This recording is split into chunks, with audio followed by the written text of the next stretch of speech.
It wasn't all that long ago when the Cleveland Browns would travel to New York every year to take on the Giants. Co-members of the old NFL Eastern Division, their battles were legendary throughout the 1950s and 60s. But with the merger came realignment, and now the Browns don't pop up to the Big Apple much anymore. In fact, these two clubs haven't played each other since 1977, when Cleveland quarterback Bernie Kosar was in 8th grade. Kosar has had his ups and downs in this his rookie season, while Giants quarterback Phil Simms, a 7-year veteran, has also endured something of a roller coaster campaign. Simms is 3rd in conference passing, and yet he has suffered through some trying moments that have hurt his team. But the Giants have been at or near the top this season, thanks partly to Simms and also to running back Joe Morris, who has fought off all challengers to become New York's premier ground-gaining threat. It would be a game where Morris would get a chance to show just how good he has become, matching up head-to-head with Cleveland's runners and their number 2 ranked rushing unit that has bulldozed the AFC. It's not Graham and Motley versus Connerly and Webster, or even Ryan and Warfield versus Tittle and Schaffner, but it is the rekindling of one of the NFL's grand old rivalries, with each club fighting for first place in their respective divisions. From the Meadowlands, it's the Cleveland Browns versus the New York Giants on the NFL Game of the Week. The Giants enter the game as the number 3 defense in the NFL, with the Browns right behind them as the 4th best defensive club. Ergo, said the experts, a low-scoring affair would ensue. These peerless prognosticators would be woefully wrong. But at the outset, the contest did resemble a Pier 10 brawl.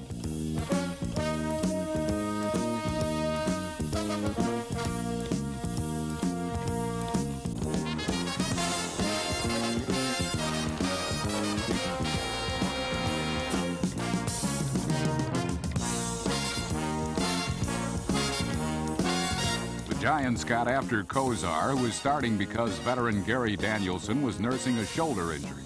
The Giants took their lumps too, as the first quarter showcased physical play from both sides.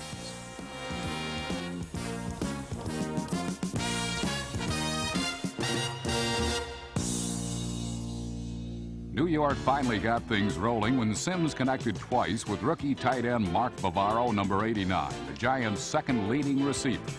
It sparked the first of many profitable offensive marches that would be seen throughout the day.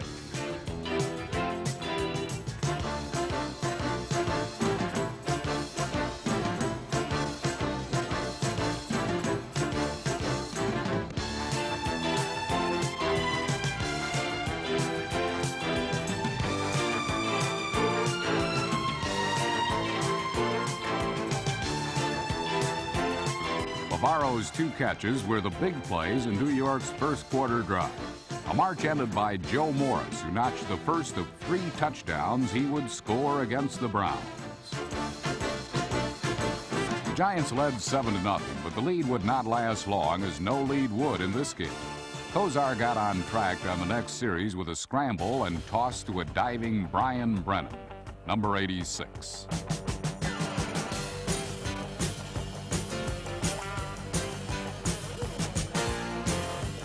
Then Kosar turned things over to the Big Mac attack. That, of course, is number 34, Kevin Mack, who in one quick play showed why he is the Browns' top ground game.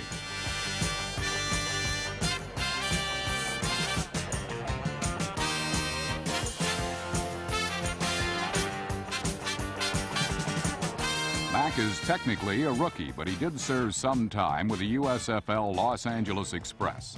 This 42-yard jaunt was clearly an express run for Mack, who today would become Cleveland's top rookie rusher of all time, breaking Jim Brown's record set nearly 30 years ago.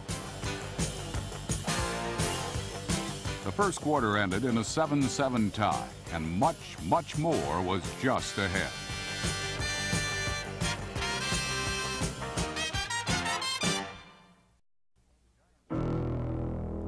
The Giants responded to Cleveland's score when their rookie runner, George Adams, number 33, blew over left tackle for a 39-yard advance.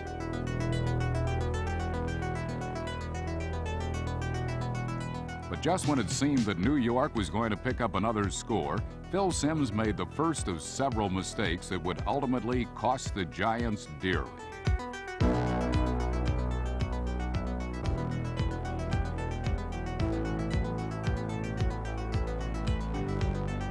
Number 29, cornerback Hanford Dixon swiped Simms' offering and put the Browns in solid field position. That soon became sensational field position when on the next play, the Browns profited handsomely on a Giant penalty.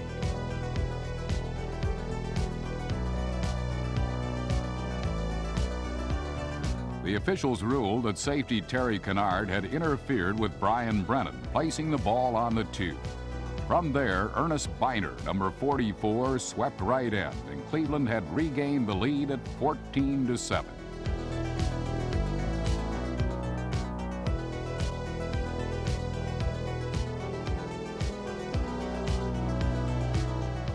Biner just did hug the corner to pick up the touchdown. And now with the lead, the Cleveland defense began to act as if that was all the scoring Cleveland would do for the rest of the game. Such fears were to be unfounded, but for the moment, the Browns were absolutely impenetrable. Another Cleveland score was forthcoming, and it came courtesy of the defense and third-year safety Al Gross, number 27.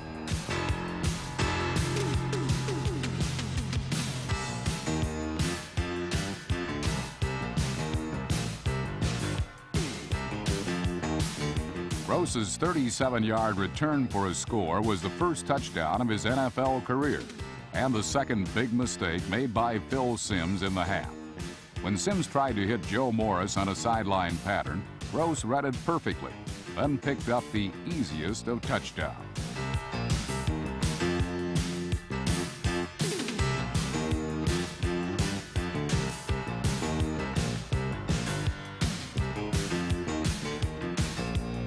The missed connection to Morris now made it 21-7 Browns.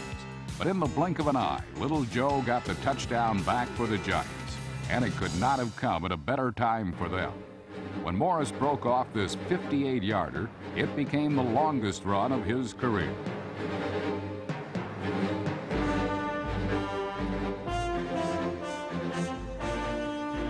With this performance, Morris should soon become only the second player in Giants history to rush for 1,000 yards in a season, joining Ron Johnson. Unfortunately for New York, they missed the extra point, making it 21-13 Browns. But Cleveland wasn't going to get any more points either, at least not in the first half.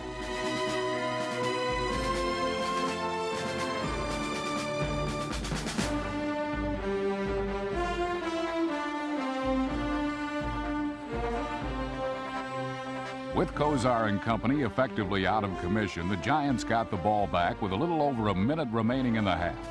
Phil Simms desperately wanted to atone for his 2 earlier interceptions, and did just that with a well-conceived mix of run and pass that put the Giants into scoring range.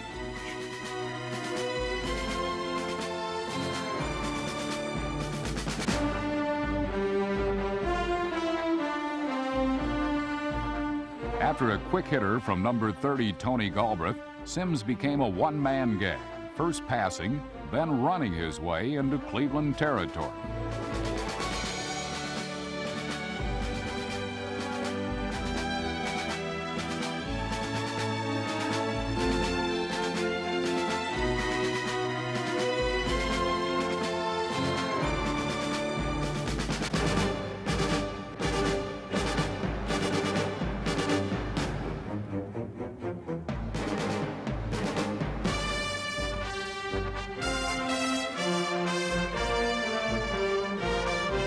Simms hit on a clutch pass to number 80 Phil McConkey, and then with only 20 seconds remaining, he hooked up with number 88 Bobby Johnson, and the Giants had closed the gap to a single point.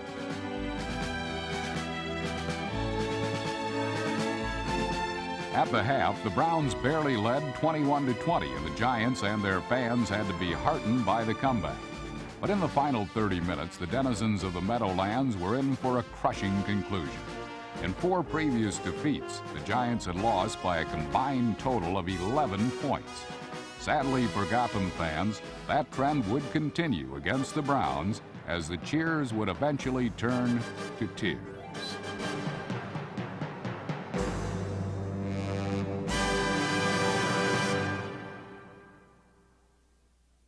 The Browns defense, one of the finest overall units in the NFL, had been burned at the end of the first half as the Giants marched 80 yards in 6 plays rather easily. That score had made it a one-point game and stung the pride of Cleveland's defenders, who began the second half cutting 5'7" Joe Morris even further down to size.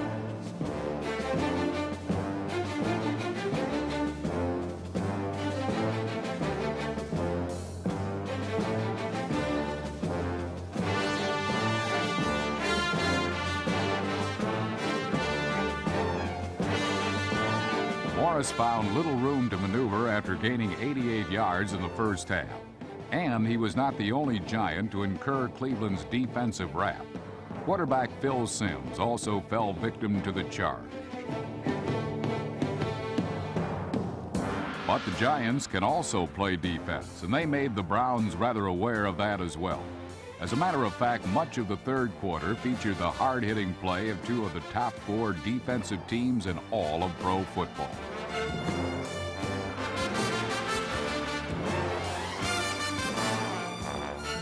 Trailing 21-20 at home, New York needed to generate some offense to take control of this game and remain in the first-place tie with the Cowboys in the NFC East. Midway through the third quarter, the Giants did, using the passing of Simms to a variety of receivers, including Maurice Carthen, number 44.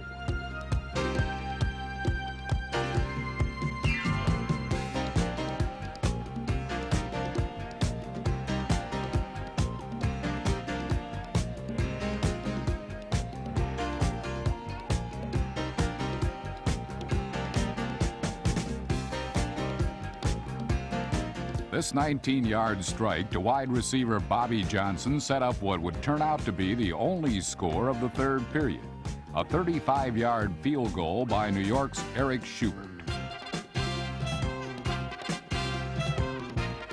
Schubert's three-pointer gave the Giants a 23-21 lead.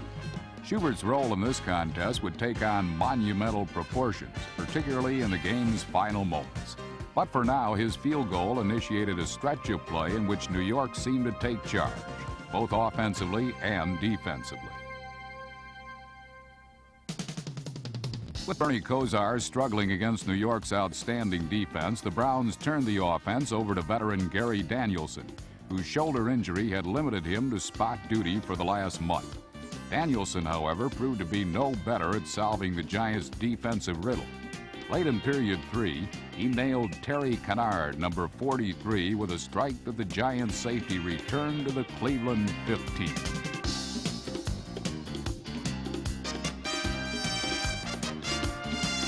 From there, it did not take long for the Giants to get into the end zone.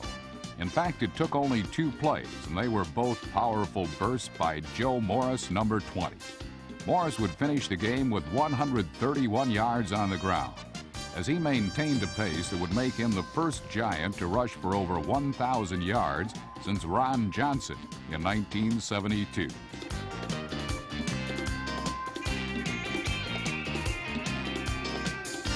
Morris's third touchdown of the game on the first play of the fourth period increased New York's lead to 30-21 and seemed to put the Giants in the driver's seat.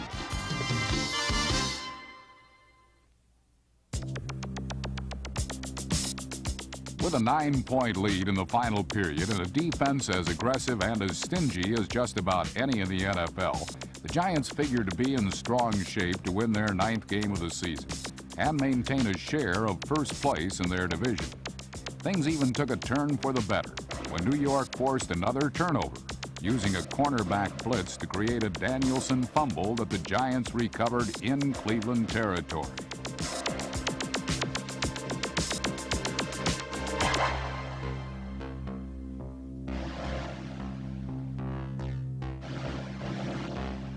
The result, however, was only a field goal, not a touchdown, as the Giants, in what may well have been the game's turning point, could not fully capitalize. Schubert's second field goal made it New York 33 and Cleveland 21 with 12 minutes remaining in the game. From this point forward, things would not go the Giants' way.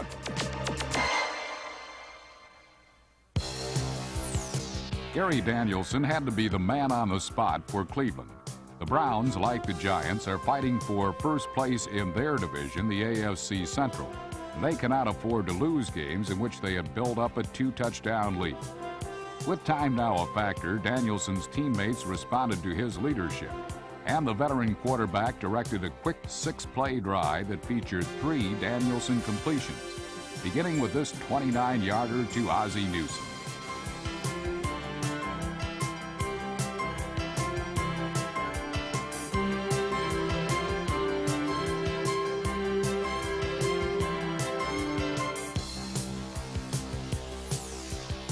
The third completion was the charm, a 25-yard toss to wide receiver Clarence Weathers, number 85, for the touchdown. The Browns had taken less than 3 minutes to get right back in the game, due largely to the poised and composed play of Danielson. Danielson had not panicked. He had shaken off his earlier mistakes and thrown picture-perfect passes when he had to. The score to Weathers brought the Browns to within 5 at 33-28 and simply set the stage for more heroics by Danielson and his mates.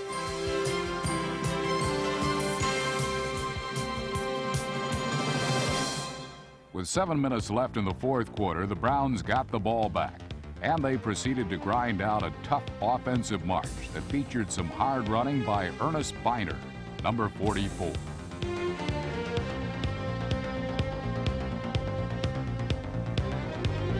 But the key plays were again made by Danielson. On a 3rd and 10, he correctly recognized a giant blitz and hit Weathers for 26 yards and a drive-sustaining first down.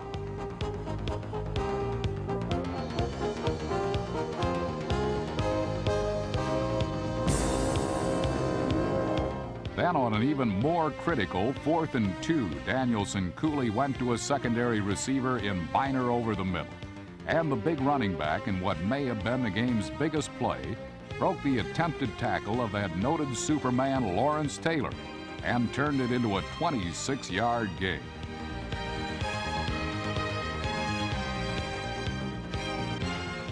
With the game on the line in the fourth quarter, the Browns' offense, not among the league's most explosive, had made big play after big play against the 3rd-best defense in the NFL. The final one came with less than 2 minutes to go, when Biner, not to be denied, scored from 9 yards out. The Browns had taken the lead 35-33.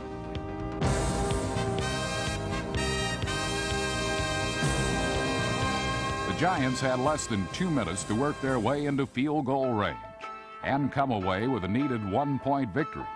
Phil Simms led New York on a march highlighted by both improvisation and crisp offensive execution.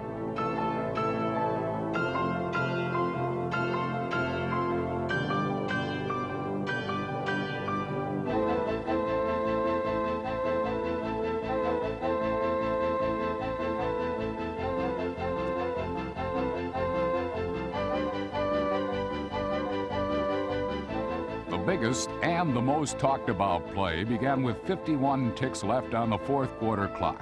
It was a well-conceived rollout pass by Simms to Byron Williams, designed to pick up yardage and, more importantly, stop the clock.